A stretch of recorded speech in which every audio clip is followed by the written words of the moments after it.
One moment. Just out of curiosity, we want to see who's participated in a previous JOLT Cyber Challenge. So this is JOLTed, the educational component, but who's actually attended one of the in-person JOLTs that we've done? I think we've done 6 or 7 now. Yeah, I think we're at 6. No, we've done 6. So I've been a part of 4, and there were 2 before I joined in. Wow. We've got a lot of people who haven't. I was about to say, every single one of these JOLTed sessions we've had, it's been a majority of non-participation, which is good, because you'll possibly be able to attend the next one and learn more. Well, hopefully it'll take some of the fear out. I know, and not to disparage anybody or talk bad, but just from personal experience, I know before I got involved in JOLT, I managed a team of InfoSec folks at FIS, and I was trying to talk some of my team members into coming and building a team or making a team for the second JOLT, and everybody was nervous about it. They didn't want to be shown up, you know, as senior InfoSec people. They didn't want to come in and fall on their face and look like idiots because they, you know, may not have done well as the, you know, traditionally as the ASMSA team does. But so hopefully that you know, now that we can demo a little bit of this and kind of show you what the puzzles look like, it'll take a little bit of that uncertainty away and make people a little bit more excited about joining in. So majority of folks have voted. It looks like 33% have participated, but 67 have not. So we'll be sure to plug JOLT when we get to that point. I'm gonna go ahead and end that poll.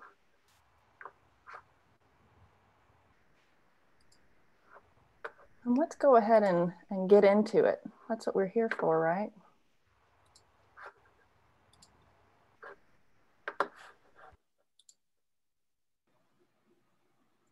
Okay, hello everybody. Thanks for joining us for our 4th and final JOLTed.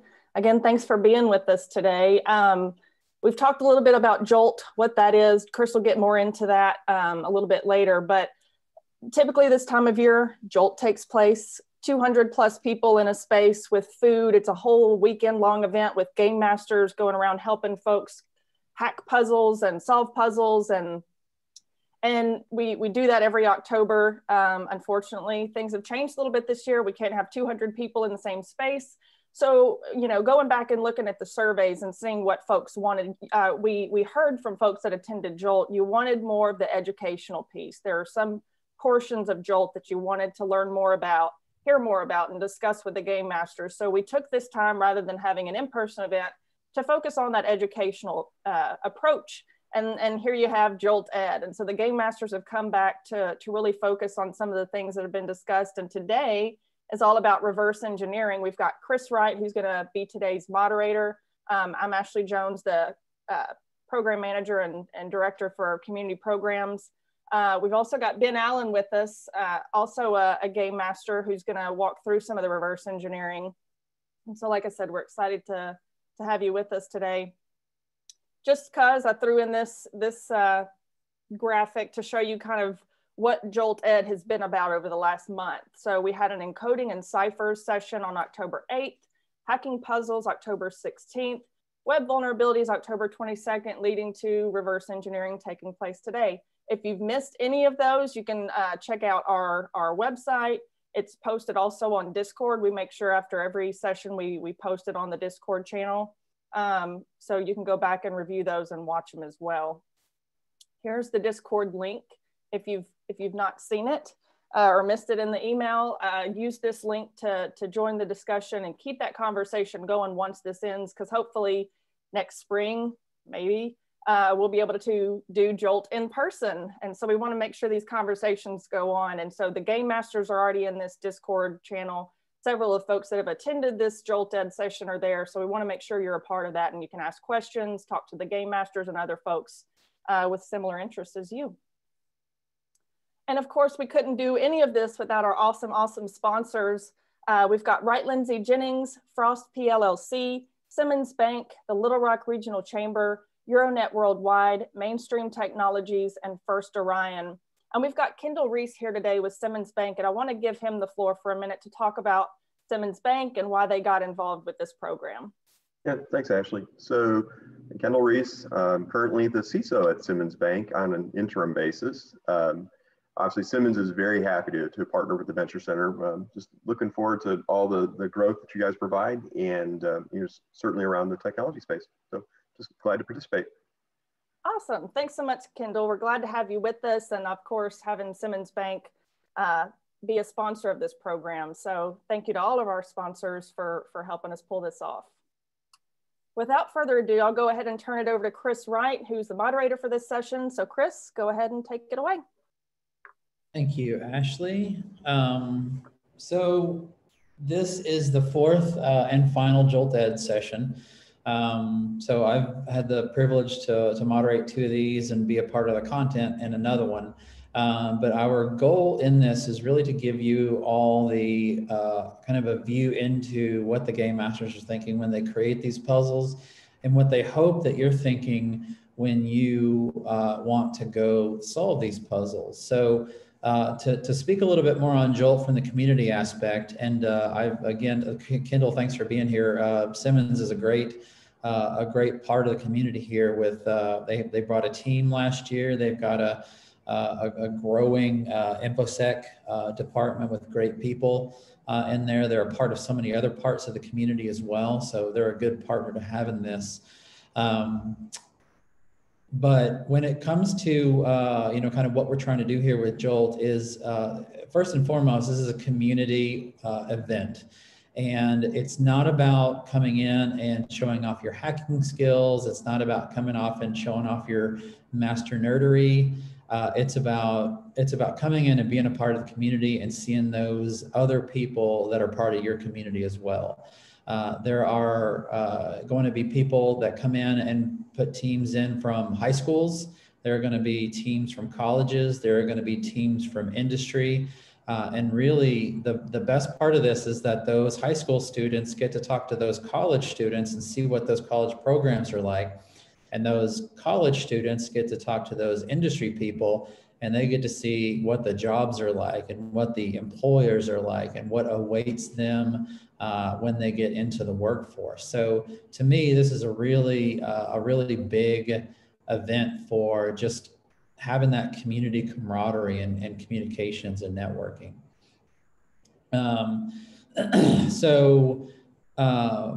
On top of that, though, there's really another element of that, and that's when you bring your team in of 3 to 4 people, all sitting around a table working out the puzzles. You are really working a set of your brain muscles that you're probably not working normally. Your job, your class, or in your daily life. So we strive to give you kind of that outside the box. Think a little bit differently sort of situation, sort of platform where you can kind of grow your critical thinking skills, grow your problem solving skills, even if you're not in a cybersecurity job right now. This is going to help you in that developer role, or in that IT role, or in that business analyst role, or whatever you do in your organization and whatever classes you're in your school. It's going to help you think a little bit differently and probably help you solve problems a little better and work with your team members a little better. So in this session, so we've gone through, as Ashley mentioned, we've gone through encoding and ciphers. We've gone through web app vulnerabilities. We've had an attack and defend session. And now we're jumping into reverse engineering. And all 4 of these are really big parts of what we put together as game masters for you to solve at Jolt. We have a few other categories that are, we just didn't have time to go over, but these are the bulk of the types of puzzles that you'll run into. So if any of this interests you in any way, shape, or form, I would highly encourage you to just watch your news for when Jolt's actually going to happen, and it will happen eventually. but when it's going to happen in person, and then go back and review each of these 4 sessions for what you're going to see when you're there. But today we're here to talk about reverse engineering. And this is one of those kind of cool, nitty gritty, in the weeds, super nerd sessions, which is why we put Ben doing it, because he's our young super nerd. Ben is our newest game master, and just to give you a little bit on him again, he kept winning so much, we told him he couldn't be a participant anymore, and he actually had to come be a game master with us. Mad. Because, yeah, because you just can't come and whoop everybody's butt every time and just walk out the door and not have to pay the piper in some way. But I'm super excited about having Ben here, just because we've seen him over the years through his being on the ASMSA team, and now the team that he's formed from the University of Arkansas College of Engineering, which is awesome, by the way. We nerded out over some of that stuff last night and prep for this, because I'm a College of Engineering grad too. But he's going to dive into a lot of this stuff, and some of this stuff may be a little over some people's heads, but it should give you some things to look into and a little bit better understanding of what we're going through when we build these puzzles for you. Don't think that you're going to learn everything in this that you need to solve the puzzles, but take notes and go back and look up other things. And this is probably one of those things where you're going to want to be a part of the Discord channel. So as you're looking into these things, you can pop in there and say, hey, I ran into this problem.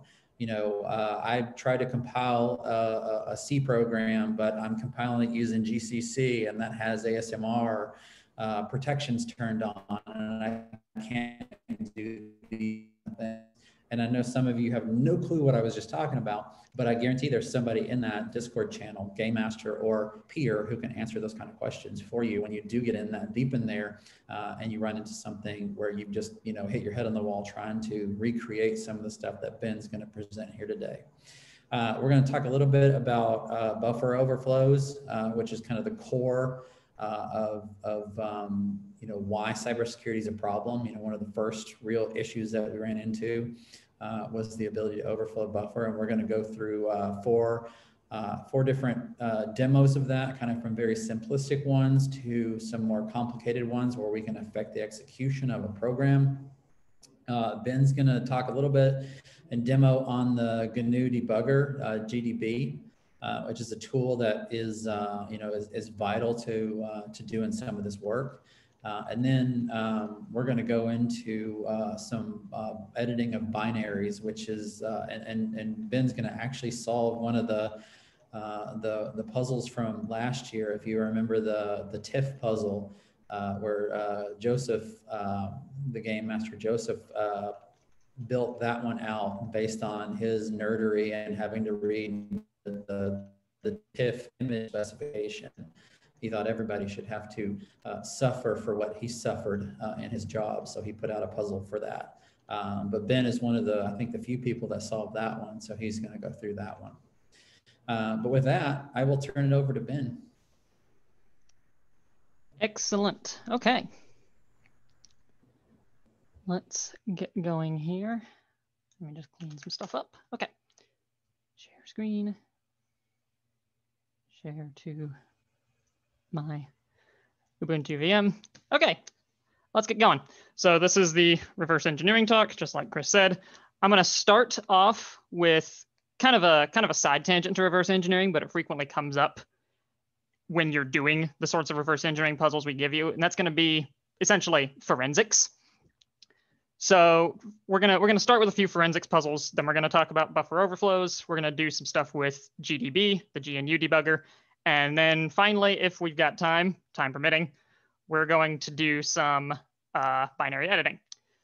But before we get into all that, meet Bob. This is Bob. Today we're going to follow the adventures of Bob. Last week we followed the adventures of Alice. So today we're going to follow the adventures of Bob. And we're going to basically go through a day in the life of Bob at his really awful job, where nothing works right and everything has to be reverse engineered to get it working. So For forensics, it's really varied enough that I could probably take up an hour just on forensics and only spend an hour doing forensic techniques.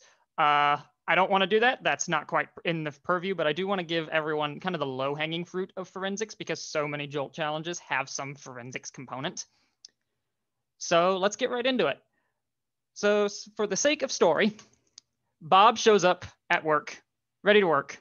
You know, everything's great. Life is good. I'm going to make my terminal big so everybody can see it.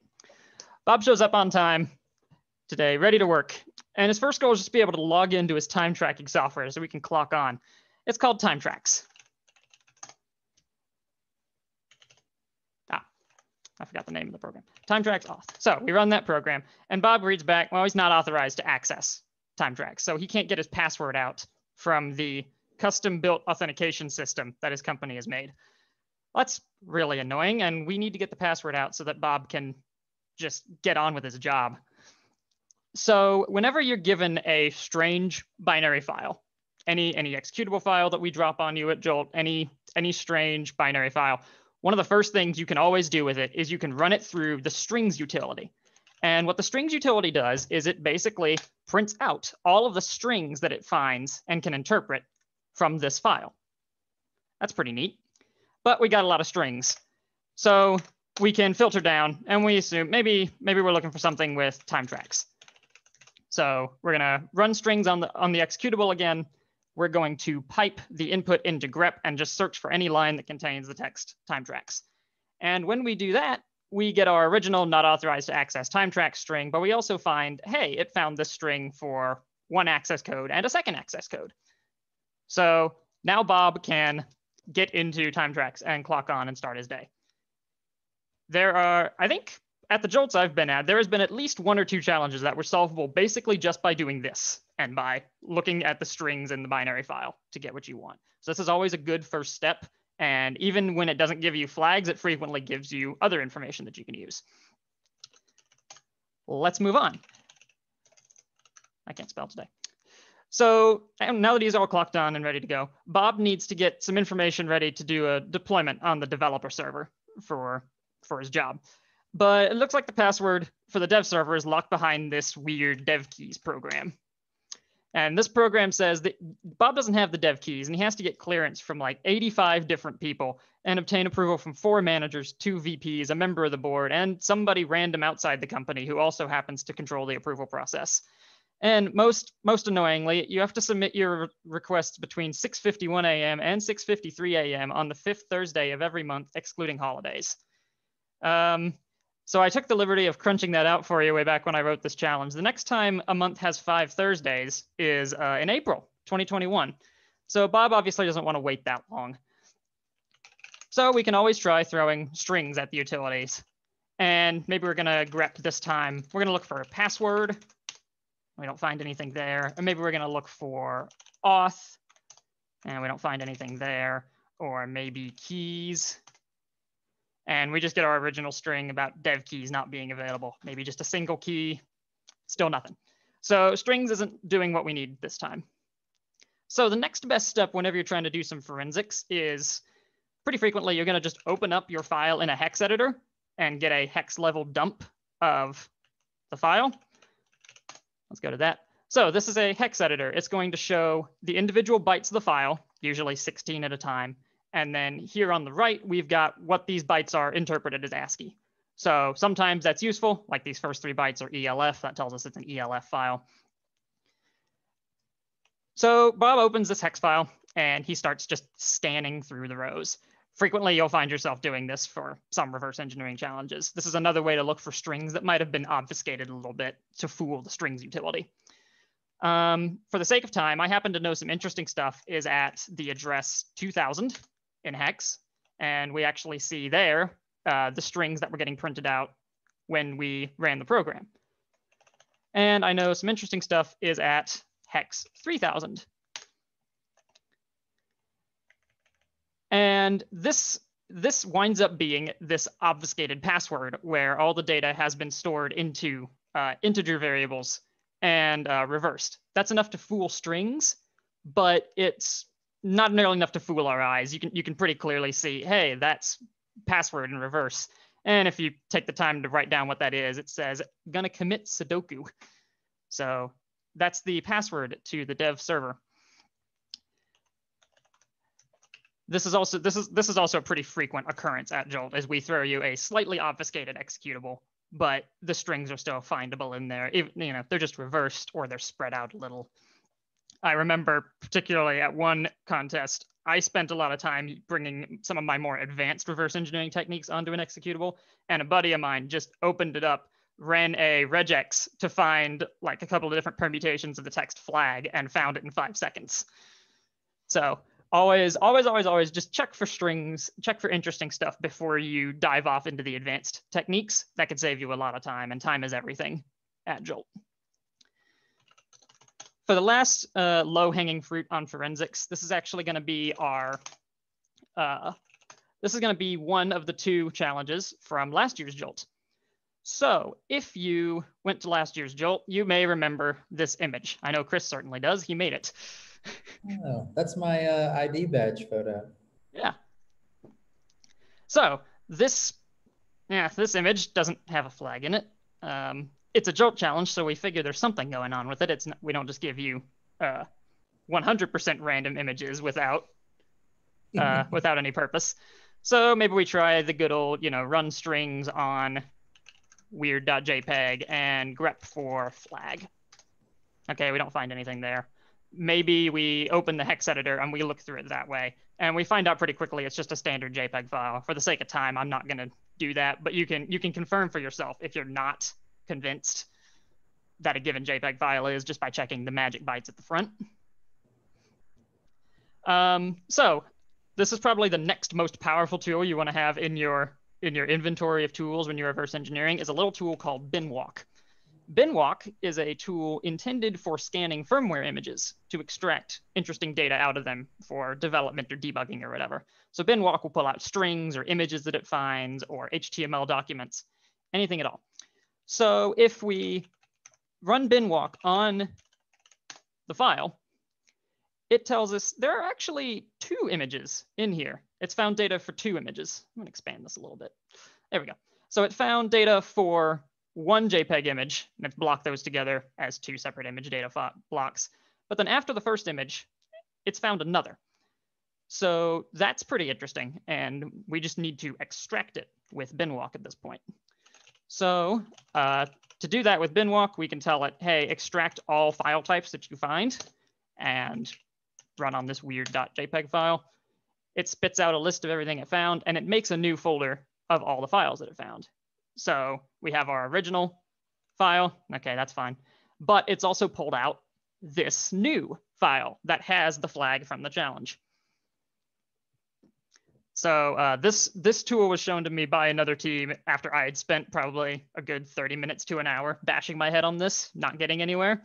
So goes to show you can always learn about new amazing tools that will really simplify your life. That's where forensics pretty much starts and ends for this talk. But those are kind of the basic forensic skills you'll always want to have ready to use. Before I move on to buffer overflow, especially the theory of buffer overflow, Chris, are there any questions needing my attention or anything? Not yet. Okay. Sweet. So the only reason I have a slideshow today is to show these diagrams for buffer overflow. It's a lot easier to explain with a graphical representation of what's happening. So the core vulnerability of buffer overflow is it's a type of attack where the triggering condition is sending too much input to a program or instructing a program to return data past an allocated zone. So generally we call those zones buffers, and hence the name buffer overflow. Say, for example, we've got this 8-character buffer, this 8-byte buffer, and then there's some data after it because we want to, you know, we store data in memory and it's all smooshed together. So there's this 8-character buffer. If we take some user input and stick it in this buffer, and we don't do any bounds checking, which native C usually doesn't, native C++ usually didn't, we will overflow this buffer and change the data. So in this example, the text too big input, my bad, the text too big input is 4 characters too big. So those final 4 characters data get overwrite the data past the buffer. And now that data has changed. So for these next programs, we're basically going to pretend, even though it's not the case, because they're sitting here on my virtual hard drive, we're going to pretend that Bob can only interact with them in the end to get what he wants through sending them text. So we've got to find some way to input text that's going to get the program to spill its guts. So the most unsafe type of buffer handling can be very, very easy to exploit, where pretty much any overflow will cause program breakage. So in the first two demos, we're going to have a character buffer of some size, and then a byte right after it that a check function is basically checking to say, did you get your password correct? Pretend some function goes to that byte and sets it to a non-zero value when your password is right. If we just write a long enough input, then that byte will be set to a non-zero value, and we will be let through even though we didn't guess the right password. So let's go execute that. A new terminal, make it big so you can see. All right, so this is servconf. Bob is trying to get into this server configuration utility that somebody wrote long ago. It's called servconf.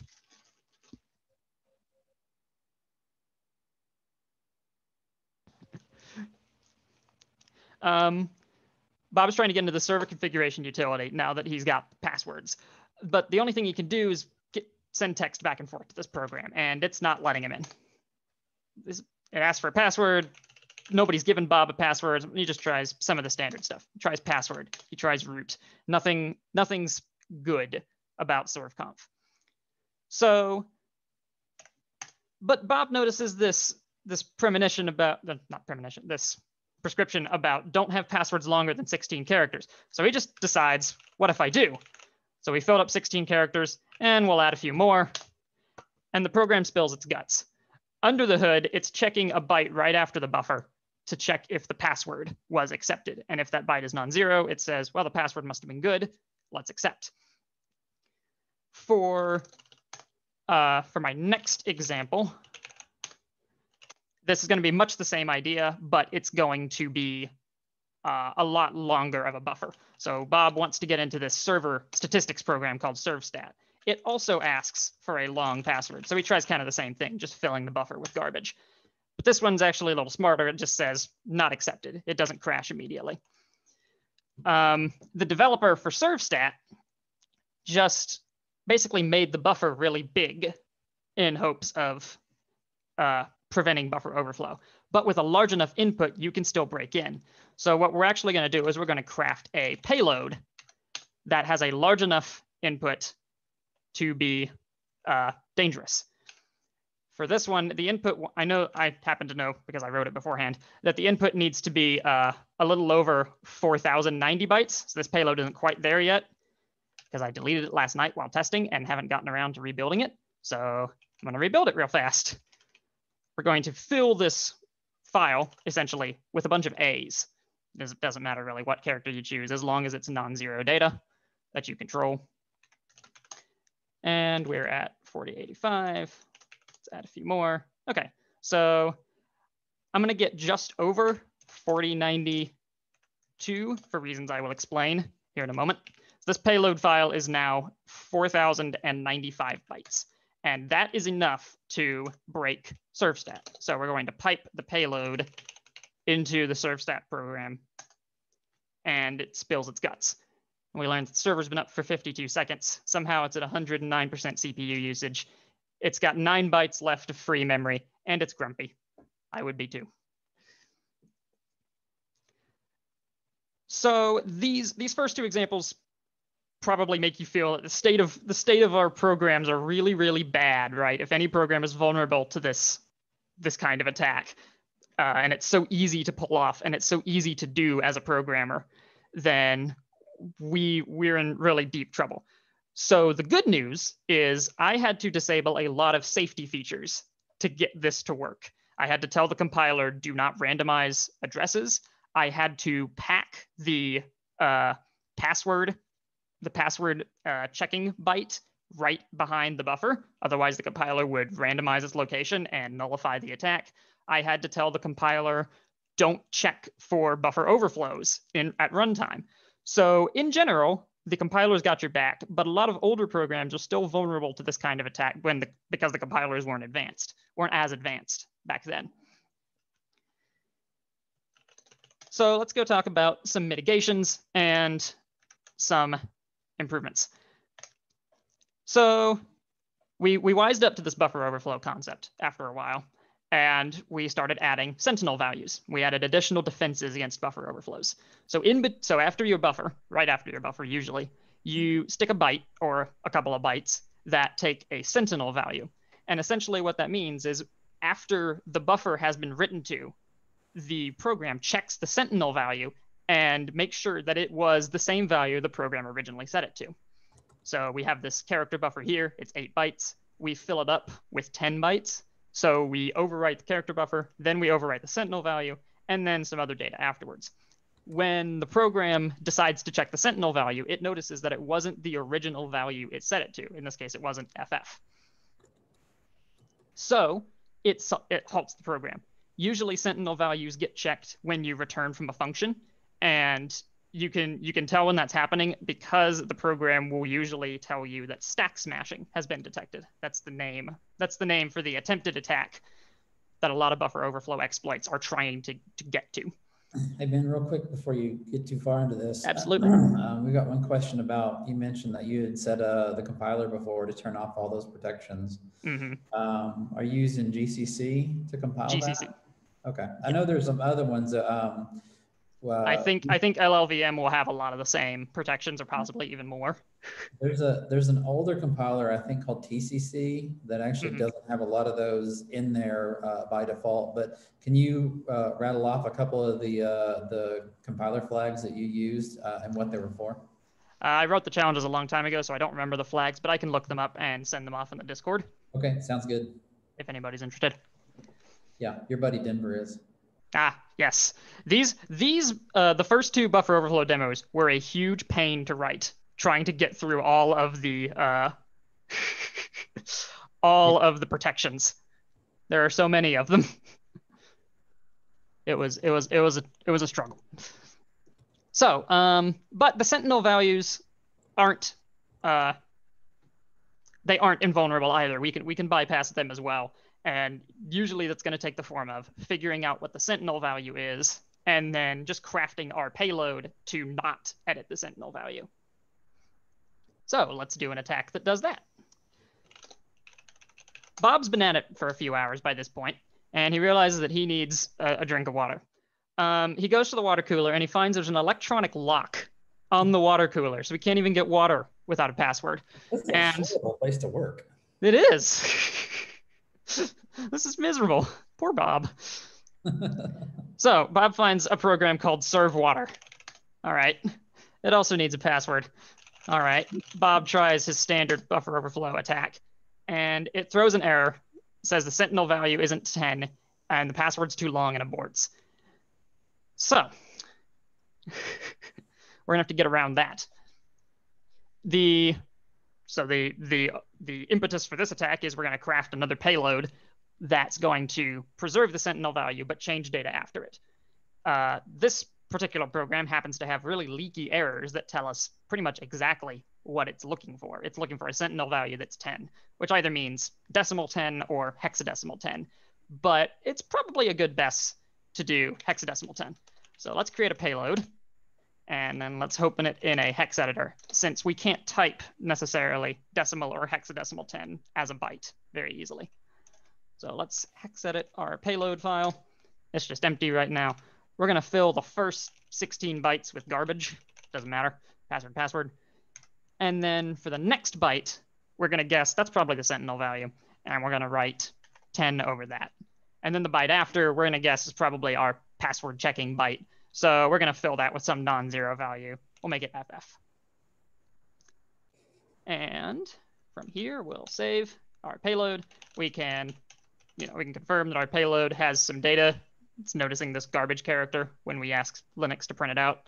So we can pipe the payload in to the program, just like before. So we will run the serve water program. We will send the payload over. Where's my timer? Okay. Send the payload over. And just like that, we're in. We can now get at the water cooler for the next 60 seconds. Don't forget to fill out your requisition request. So real quick, before you jump on, everybody notice how when he was in the Hex Editor, he jumped back between the character side and the actual hex value side. I noticed that may have caught a couple people off guard. Okay. And in this too, if you're not familiar with that less than sign, this is a way to, instead of taking input from the keyboard as the application was probably written and intended to in the first place, you can actually have the underlying system send it in from a file as well. So kind of the opposite of redirecting the output to a file, you can also redirect the input from a file or from somewhere else. Yep. So that's very useful when we're crafting these kind of payloads that have unprintable characters, but we still want to send the payload on. So instead of trying to, arcane and divine the mystical keyboard combinations to get a hex 10 character in our input string, we can just craft it in a payload ahead of time and ship it along to the program. And that's really helpful if you're trying to repetitively try these things out and kind of I don't recommend doing trial and error for every single character combination that there possibly could be out there. If you narrow something down and you think, well, it could be this or this, then the easy way to do that is to create that input file, and then you can just go tweak it as you go, and you're not having to retype things over and over and over. And as Ben said, time is money, or time is points. Time is points. There's no money in Jolt, but time is points. You almost always have something you can work on, so things you can get out of the way faster and faster are better. Okay, so on to our last and most advanced buffer overflow, and probably most like the real world as well. All of these demos are obviously contrived, but hopefully they're giving good insight into the real ways these attacks work. So the holy grail of a buffer overflow exploit is gaining arbitrary code execution, where you effectively either change and execute some code that you want that's already in the program, or you write some code in your input and then you take control of it via the exploit to execute the code you just wrote. The most basic version of this attack is when we have a character buffer that's been stored on the stack in memory, possibly followed by some other local variables, and then a return address. All that data together, this block makes a function stack frame, which is essentially the local variables for the function that you're in a C program or in an assembly procedure. We're going, if the frame is n bytes, we can write an input string of n bytes to fill the character buffer, overwrite the local variables, and then also overwrite the return address. When the program leaves the function, it's going to go to the return address that's here at this location in memory, which we, the attacker, have chosen. So either that means we're going to jump to a location we've predetermined, or we're going to jump into the code that we wrote in the input and execute code that way. Obviously, these can get really, really advanced and complicated at the high level, and they're dependent on lots of checks and lots of difficult programming topics. But I've got a good example here that we can poke at this program and really mess it up. This is really starting to get to Bob, and he'd like to get to the help desk somehow to get on a better pace and stop wasting his time on all this reverse engineering crap. So he finds this program called Serve Advice. Let's see. Can I get some advice? No, I still need a password. Okay. So Bob enters a password, maybe it's password. And not only does it not accept it, but this program actually errors out with a segmentation fault, which is usually indicative of the program has jumped to execution in a not good spot. Either it's right at 0, so it can't execute, or it's found some non-instructions and can't execute. So this program is obviously written very badly. We can probably get it apart.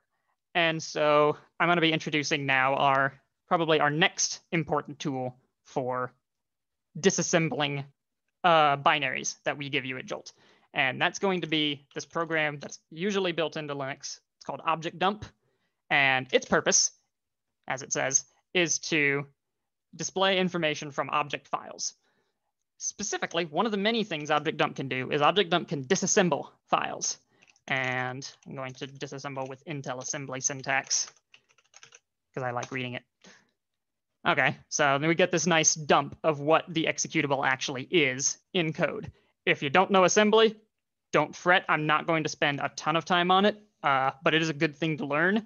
I plan to ship off some resources for learning disassembly in the Discord, and at next in-person Jolt, coronavirus willing, I plan to have essentially a miniaturized assembly language that if you've never used assembly and you've never learned assembly, you can learn a simple subset of it and really get up to speed on kind of the main ideas.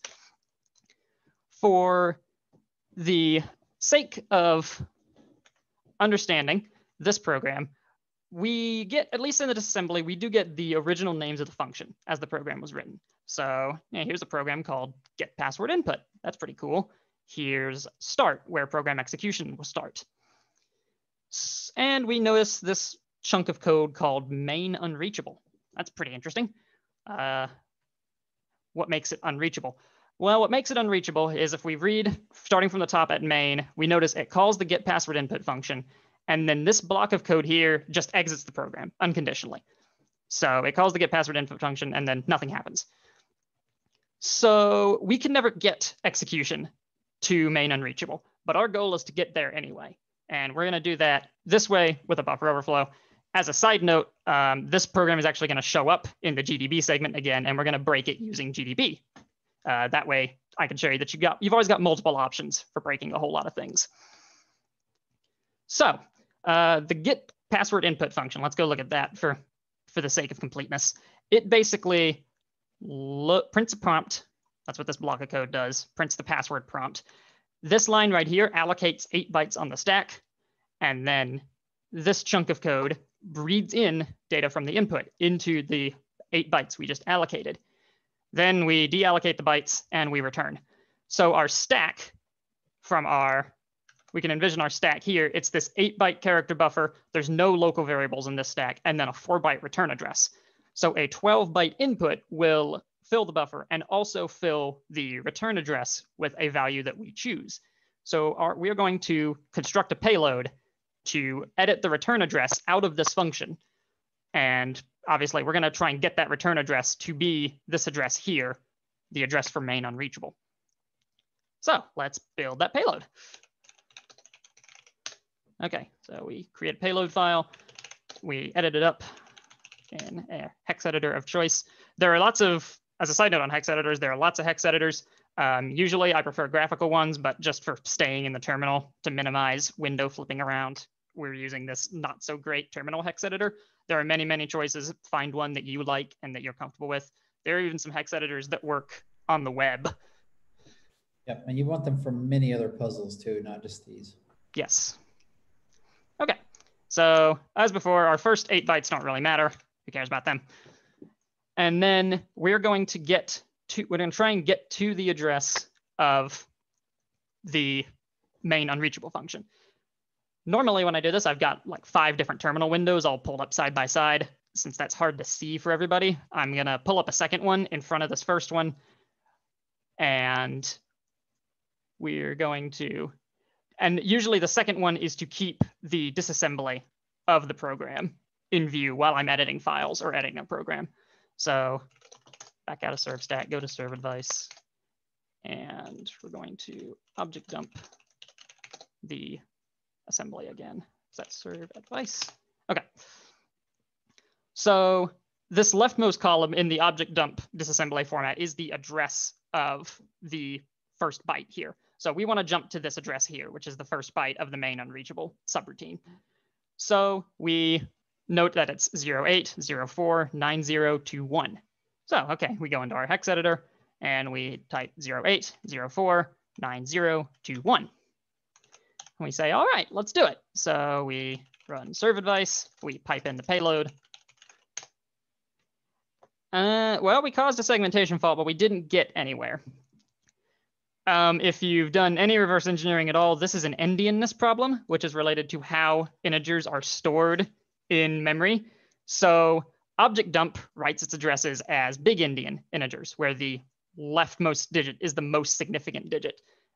In memory, on the x86 architecture, which is what this architecture is, the data is stored in little Indian, where the least significant byte is at the front. So we actually need to flip the order of our 4 bytes in our payload. That's one of those things that frequently I'll try every attack twice, once in each kind of Indianness, just to be sure. And that can frequently be a cause of annoyance at a lot of Jolt challenges is Indianness woes, and we'll have challenges usually designed to test your awareness of Indianness as a concept. So we're going to flip these 4 bytes around. So it's actually going to become 2190 04 04 08. There we go. We save out our payload, and then we pipe it back into serve advice. And hey, we've got something out. The real buffer overflow was the code we broke along the way. Okay, that is where I'm going to stop for buffer overflow, and I'm going to move on to GDB. Before I go, Chris, any? No, you are astounding, everybody. We've only had a few questions, and you've answered them so far. But remember when remember when I said up front, this is probably the nerdiest part of this. This is a lot of the stuff that as you know, kind of more theoretical computer scientists and computer engineers that you will learn in a degree program. So you know, we do dive in here deep. Don't fret at these too. These are going to be some of the higher point puzzles. But you know, as we you know, COVID willing, get back into Jolt, there will be things to step you up to this complexity of that puzzle. And that last one that would be a 500 pointer. Yeah, Ben was showing off was some fairly complex buffer overflow to get execution of code. And you can take it even further too. You know, when you do like shell coding or something like that, where you're actually trying to inject code instead of trying to get into code that already exists in the application, you write some of your own code and jump to that. Ways to write your own code very concisely and tiny, so that you can get it into the buffer, and you can refer to that in the return address. Yep. Yeah, some of the real world versions of the attacks, you'll see people work on them for years to get the code compacted and find the 1 weak buffer in this megabyte long program, that kind of thing. So there's this rabbit hole goes deep, and we can only really scratch the surface in our hour here. So moving on to GDB. This is the GNU debugger. If you've never used it, it's kind of one of the prototypical debuggers, I would say. It's very powerful. And in fact, I can't really do justice to how ludicrously powerful GDB is.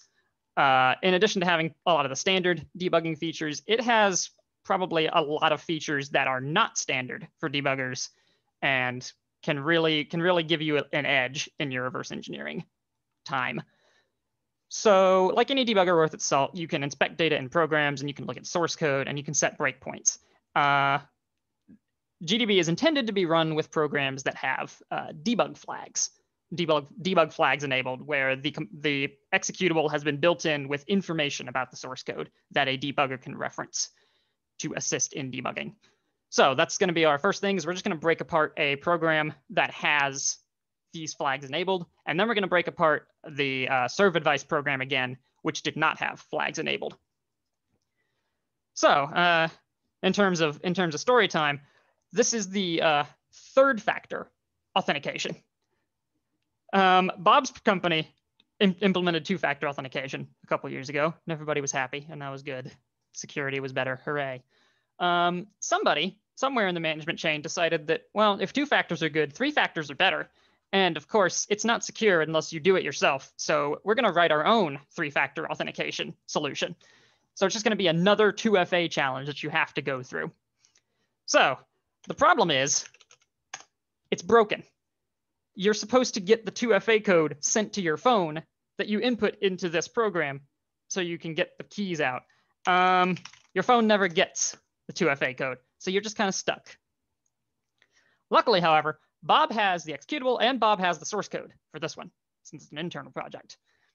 So we're going to open this executable with GDB. I'm going to lament how awful the opening screen for GDB is. This is all useless. The best way to learn GDB I found is basically just to try and think of what you want to do at a step and then Google up how to do it. I'm going to try and show you the simple things that GDB can do that go a long way.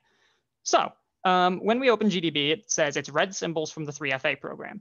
So that means we can list out the source code. Let's list the source code starting from line 0. No, starting from line 1. There is no line 0. Okay, sweet. So we've got some source code. We can see how it was built. We have a bunch of redacted source code. That's really interesting. We can list, lines 1 through 47, and we can read, aha, here it is. Here's the main function starting at line 27, and it does some stuff. It generates a 2FA code.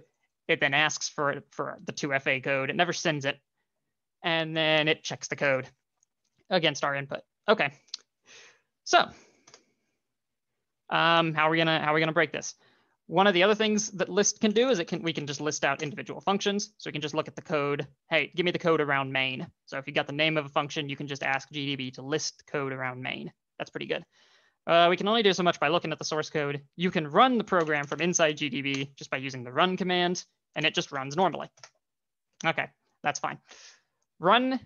So that went well enough. What we'd like to do is kind of stop in the middle of execution to learn more about how the program works.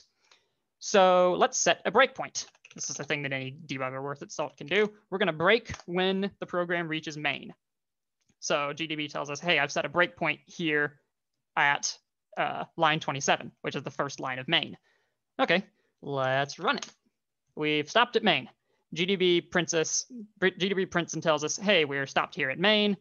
Here's some data about main. Here are the arguments that went in. And here is the line of code that we're actually executing, that we're about to execute right now. So it'd be really nice if, I hear this a lot from people learning GDB for the first time, it'd be really nice if I could see the source code while I'm working on it. And you can, it's just a very not obvious feature. In GDB, if you hit Control-X and then hit 1, you get a nice view of the source code with your command line. Why this isn't the default view, I'm not sure. Maybe one of us can do something about that one day. Anyway, but now we've got a nice view of the source code. That's pretty cool. We can step through statements one at a time with step, or it can be abbreviated with S. So we step, and hey, we're on the next statement. That's pretty cool. We can also step with next, which won't leave the current scope. If we step again, it will step inside this srand function, which hasn't been built with debug symbols, so we'll just kind of be stuck floating blind until we're done. I'm actually going to do that. So we hit step, and it steps into the function, and it tells you there's no file or directory for these debug symbols. So GDB kind of says you're on your own here. If you get caught in a function and you just want to leave, there's the finish command, which keeps running until you're done with the function and then moves along. We can also step with next. So if we just want to step over the function, we can use next. They're almost interchangeable, but not quite. Okay, that's pretty cool. And we can always use continue to just keep executing all the statements of the program like the breakpoint was never hit. So there you hit continue, it asks for the 2FA code, we enter it in, and we're sad again. Okay, so that's kind of the early view of what GDB can do. You'll notice the screen is kind of garbled here at the top, and that is because GDB doesn't really play nice with programs that output to the console. Many times people will install essentially front ends for GDB that have all the power of GDB in the back, but have a much better interface. I would recommend that for most people, but to keep things at the most basic level, we're just going to keep using raw plain GDB. I'm actually going to remove the source code view and then bring it back to fix it. Okay, so let's run this again, but this time let's actually get the code out. So after this statement executes here, we have a variable in scope named code that will store the result of the generate 2FA code function. So if we run again, we break at main, and we can always set more breakpoints. So let's say I want to break at line 33, which is here. So this is after the code's been generated. So let's break at line 33. Okay, then I hit continue, and it runs to the next breakpoint. So at this point, the code has been generated. It's about to print the prompt. And when we have debugging symbols enabled, we can print out variables that exist in the program just by using the print statement. So, hey, GDB, print code. Code is 67667 this time. Okay, that's cool. Hey, GDB, continue. It's going to ask for the 2FA code, and we're just going to enter 67667. And it works. So access was granted. Requesting access extension. Don't forget to request your access extension every hour.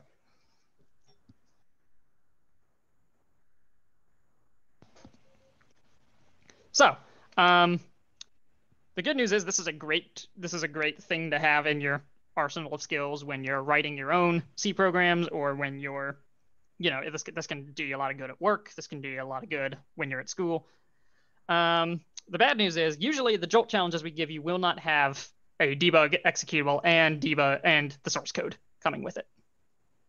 Or if they do, it will be redacted like the file I just gave you.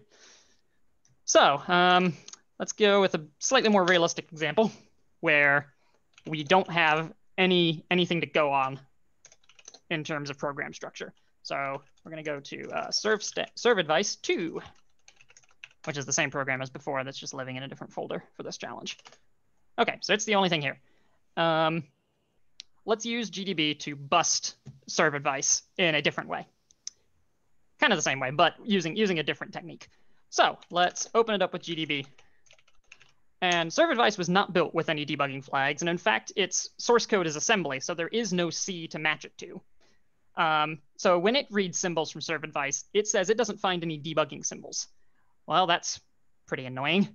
What do we do now? Generally, I always start here just by changing the layout from before to be the assembly viewer. You can get this side by side with the C source code viewer if you're debugging a C program. In any event, this is the same program as before, and we can see it here in GDB, and it's got it all loaded up. So we can set breakpoints just like before. We can break on a label. So, this is the label start. We can also break on labels plus offset. So if we wanted to break at this statement, we could break at start plus 17, or we could break on an address. So if we wanted to break on the address 8049011, we can do that.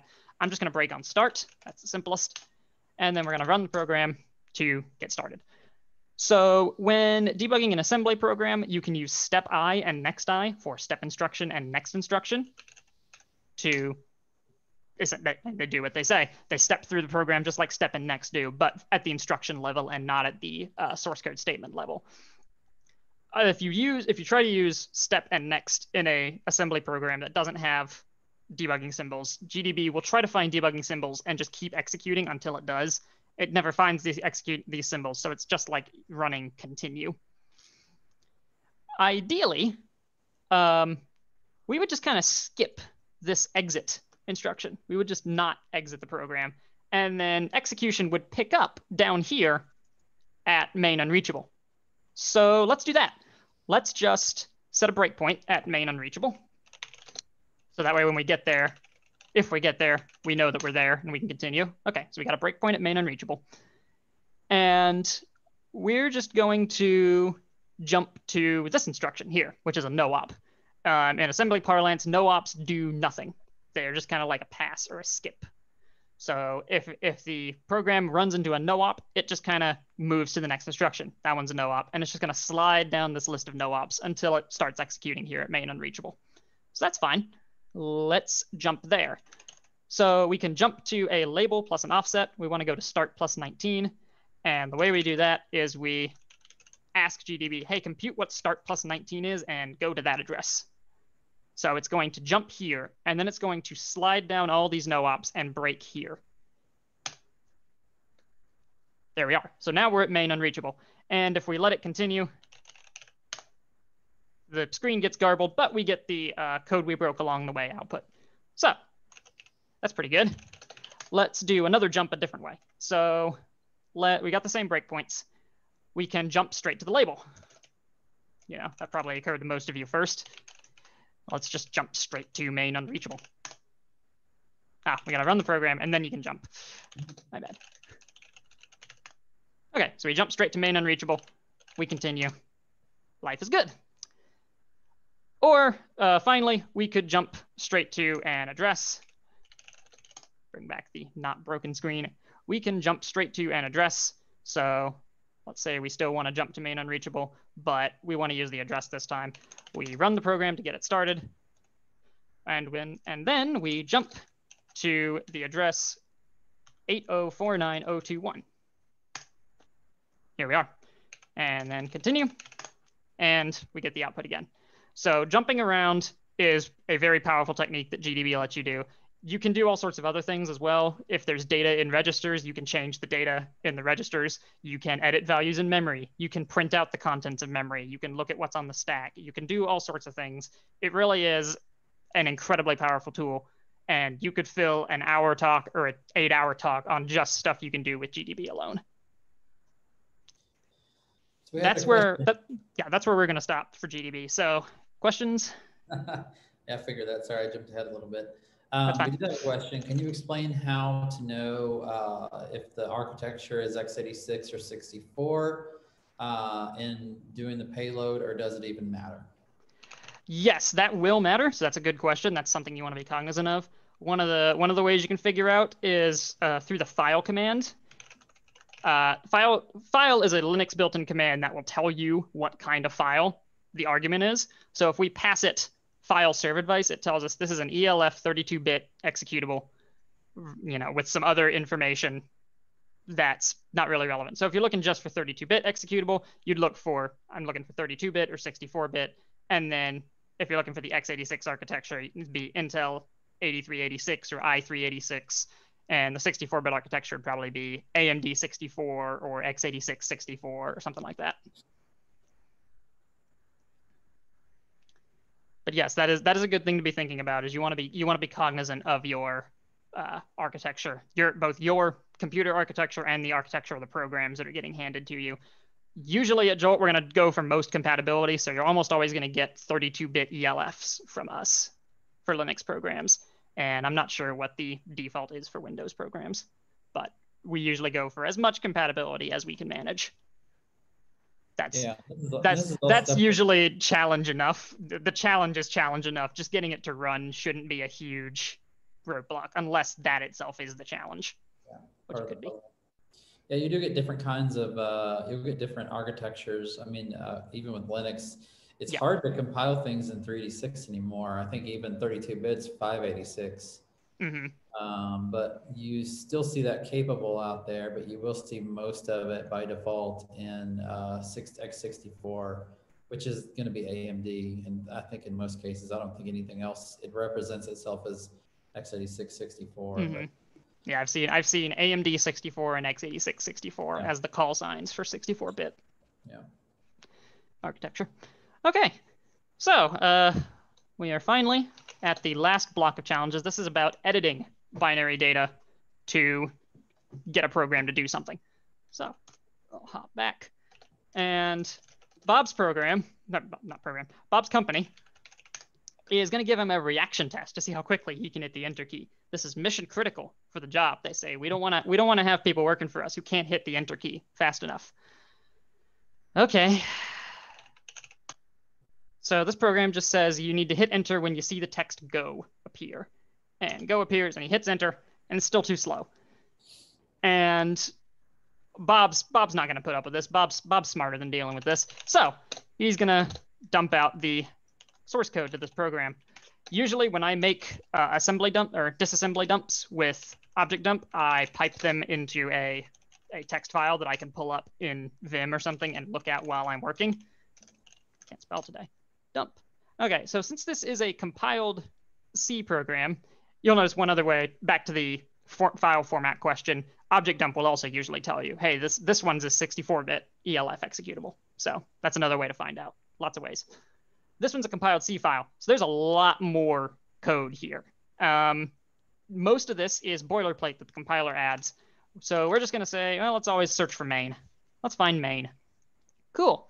We can look at the main function and start decoding it. If you know assembly, you can at least start figuring out what's happening, even if you don't know why. Why do we look for main?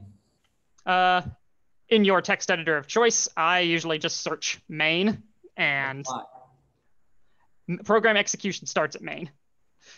So this is you usually the best place to start getting a handle on what's happening in a program. Not always, but usually.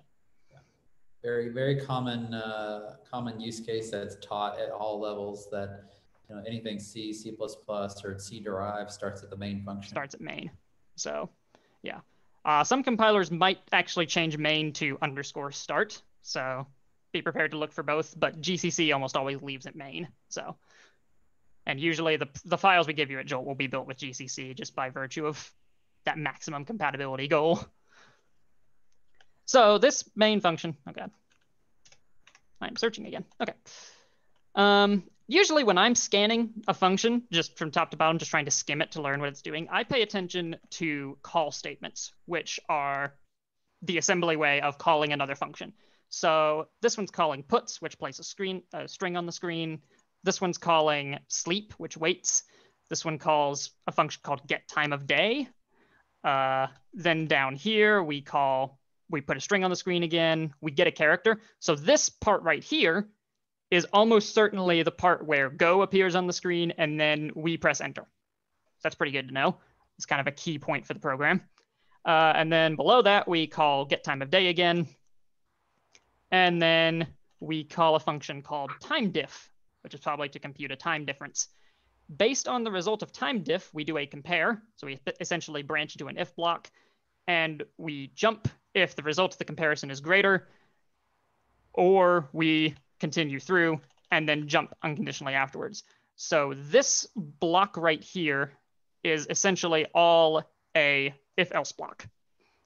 It's been decoded into assembly, obviously, but if you probably take a notebook and some pen and paper and trace out what the flow of execution looks like, this is what you'd wind up with. Oh, this is an if-else block.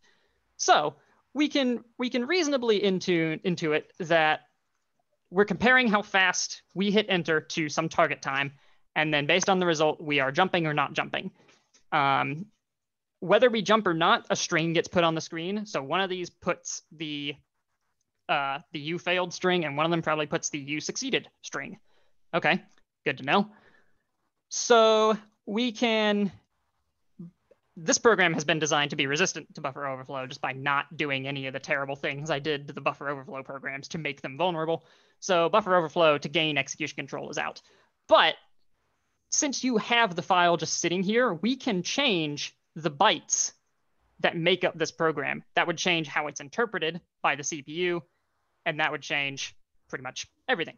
So kind of the critical statement here is this jump greater than statement. It's made up of 2 bytes. Object dump tells us 7F followed by OE. Okay, good to know.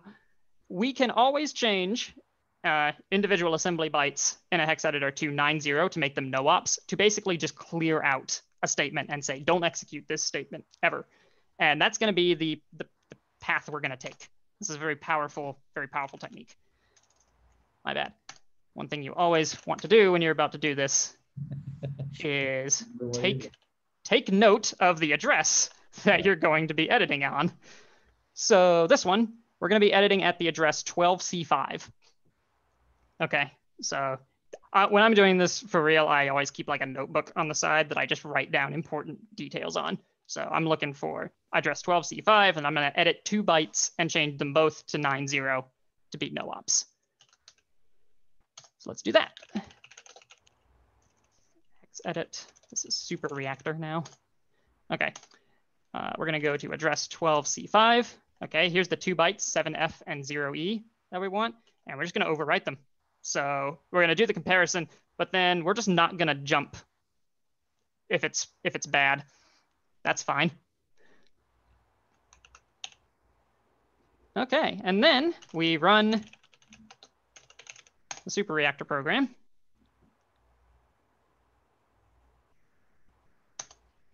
And even though we waited longer than last time, we now have the congratulations, you're allowed to continue working here output. Isn't that nice? There are other ways to do this. There are other ways to break this program with this technique. You could change the jump if greater to a jump if lesser and basically invert the condition. You could change all the jumps right before to be no ops and just skip all the jumps and print out every possible string. There's frequently very many ways to do this. word of caution, whenever you're doing this technique, back up the executables before you start editing. That's super important, and it lets you take them home after hours, which is also very nice. Sometimes you can get some nice solves in at 3 a.m. Yeah, we didn't hear that. You're supposed to be sleeping, Ben. Anyway, so that's kind of the basics for editing a binary. And to wrap up our talk, I'm going to do another puzzle from last year. This one was a puzzle from Joseph where he hands you a Tiff file and you have to extract a flag out of it. This is the file. Okay, it's a picture. It's a nice picture. Good composition. I like the rainbow in the background. There's no flag in here though. That's what we're here for. So we're gonna get a flag out. If you press Joseph for details, he tells you you have to read the spec. Okay, Joseph. Let's read the spec. So I've already got the Tiff spec pulled up here. It is a 100-long page document, and I dutifully sat down and started reading the spec. Reading through the spec, you eventually wind up on this nice diagram here, which tells you kind of the structure of a Tiff file. It starts with a pair of bytes indicating the byte order, then the Tiff file magic number, and then the next 4 bytes, so bytes 4 through 7, tell you the offset of the first IFD.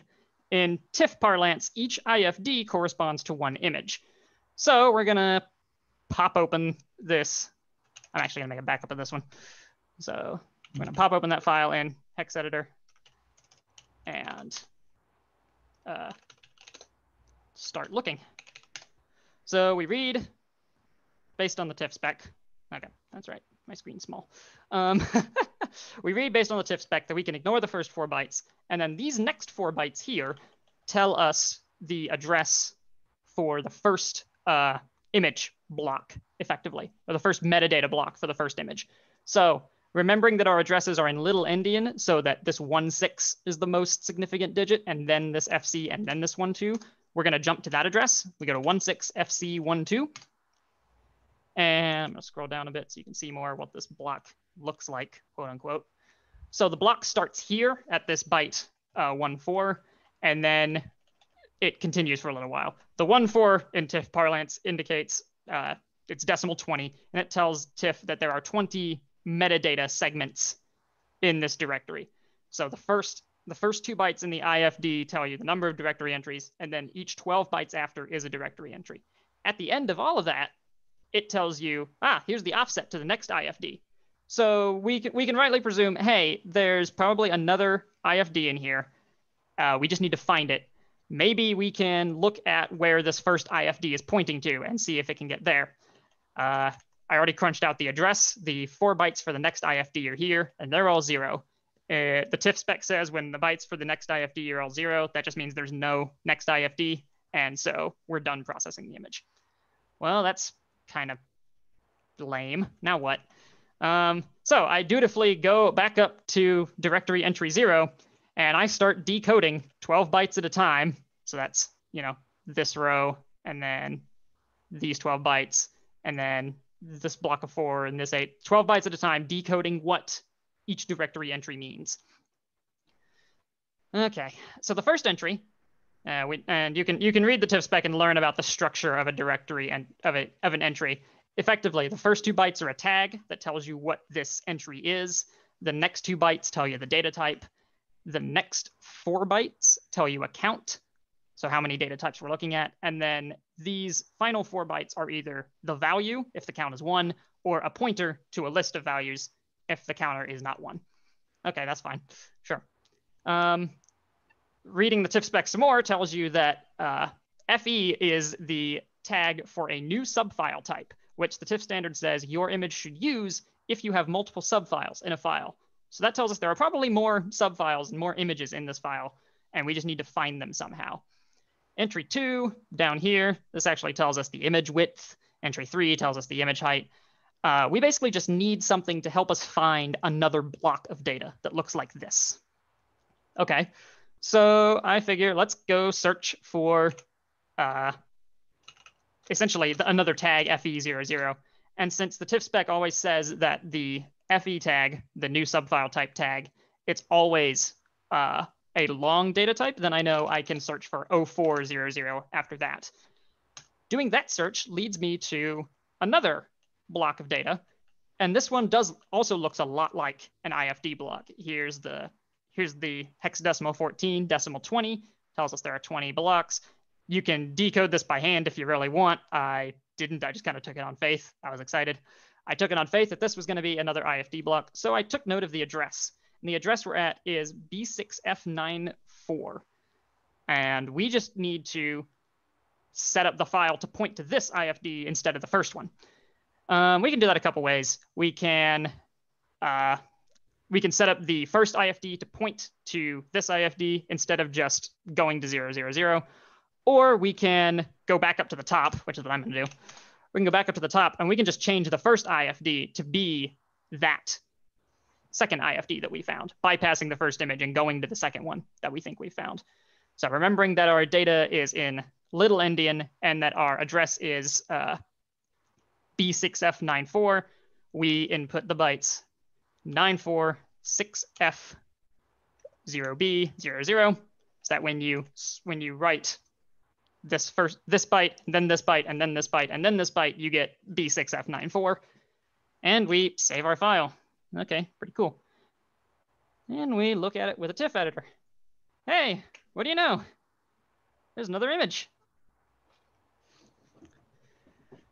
This took about, I think at JOLTed it took me about 2 hours, and Wednesday night when I sat down to rederive it, it took me about 2 hours.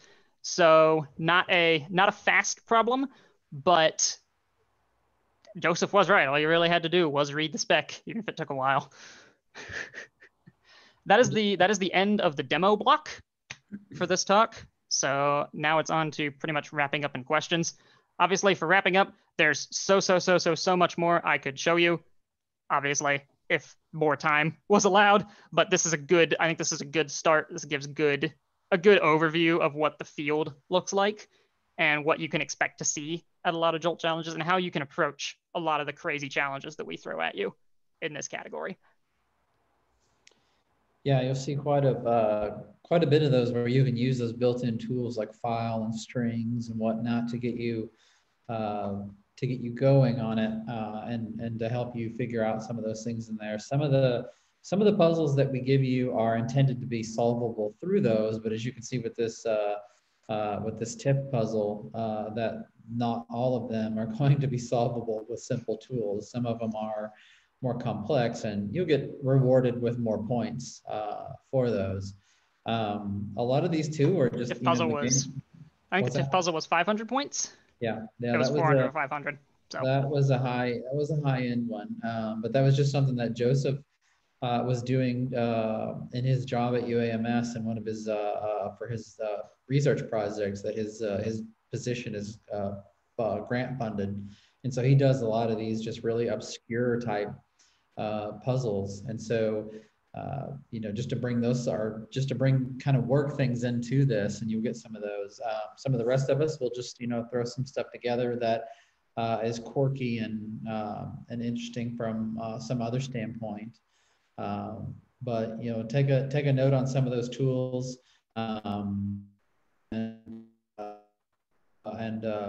look if you have questions on those. If you're playing around with those, if you have questions, feel free to drop notes in the Discord.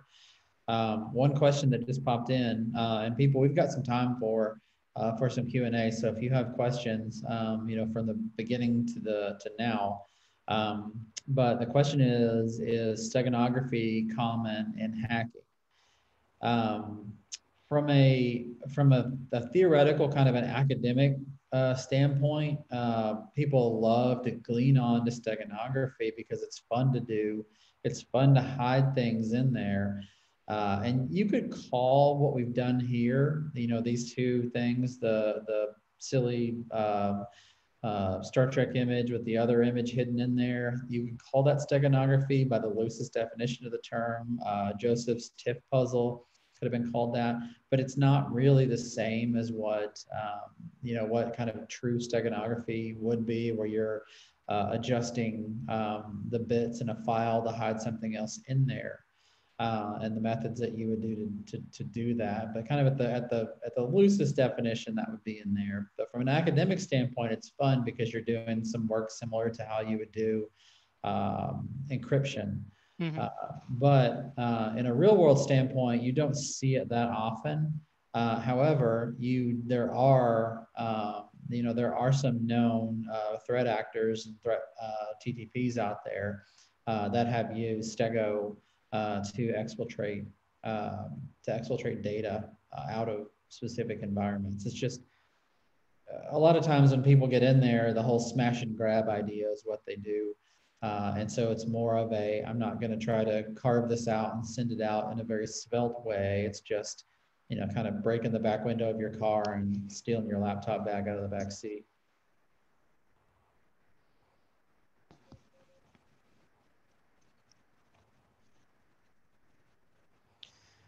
Okay, so if anybody has any questions, feel free to drop in there. But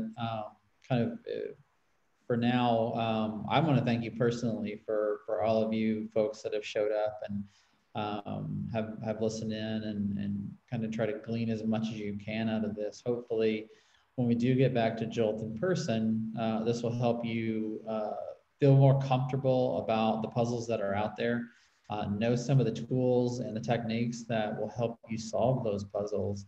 And for those who haven't been to Jolt, maybe you saw this and you were a little afraid of what it meant, and that it was for somebody who was of higher skill level or a different skill level.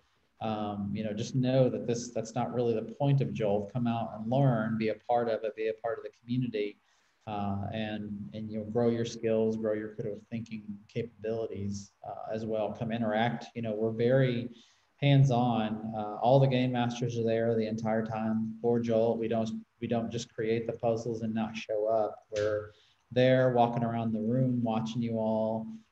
You've got tons of other people. One story I've relayed many times, there's a gentleman who actually runs a company out of Austin. And if you've heard of the OpenSock Capture the Flag competition, his company puts that on. And one of the game masters, Josh, is actually part of that. But several years ago in Jolt, he was here in Arkansas as part of an Air National Guard training program. And they were here at the same time that Jolt happened. And so they put a team together with some of the instructors and some of the students, and they came and participated.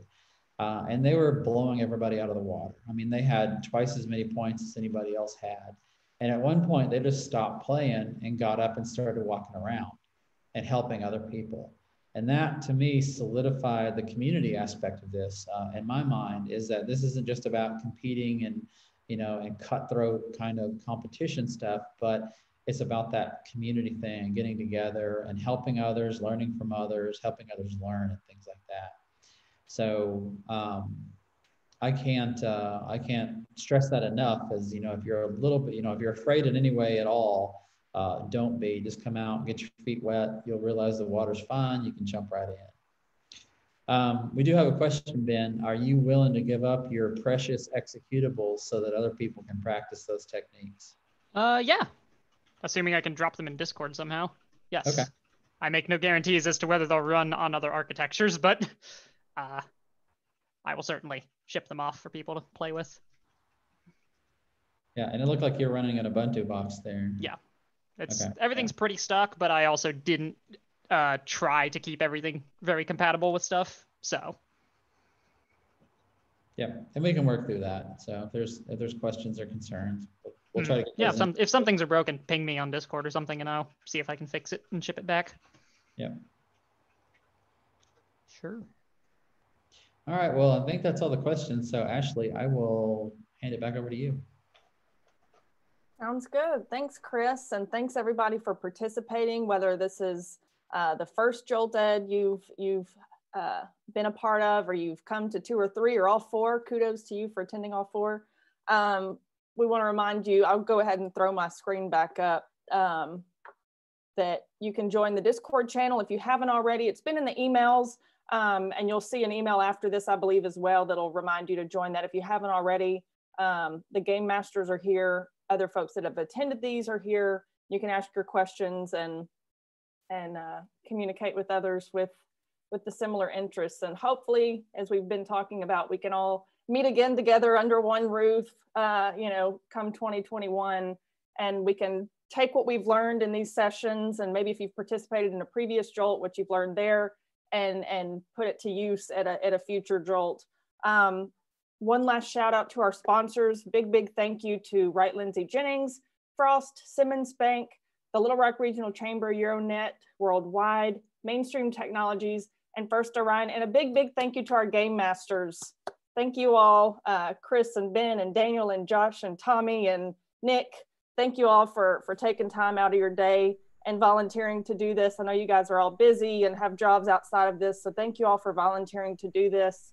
And hopefully we'll all stay in touch on Discord, so join the channel there. And also don't forget, there is a survey at the end. Don't hate me. We just want to know what you think about this session. So it's a very brief survey. Provide us some feedback so we know if we want to do these again next year, add it to Jolt, or keep it separate. Let us know your thoughts on that.